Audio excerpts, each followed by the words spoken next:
Before the long voyage across the Atlantic, before the slave ships, there was the capture. Slavery didn't begin at the ports. It began deep inland through brutal raids, tribal wars, and heartbreaking betrayals. In many African regions, captives were taken as spoils of war. Victorious kingdoms like Dahomey, Oyo, and Asante often raided. Rivals, not just for land or livestock, but for people.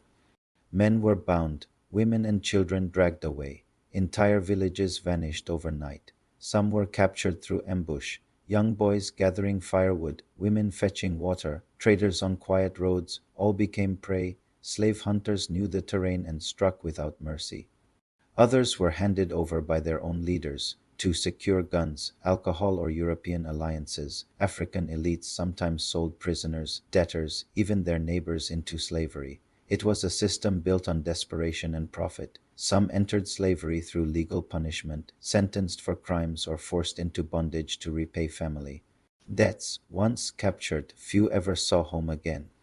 They were marched in coffles, iron rings around their necks and wrists, hundreds of miles to the coast, sick, starving. Some didn't survive the journey, but those who did faced the next horror, the dungeons and the ships. This is how it began, not with the ships, but with the taking, with war, with betrayal, with silence.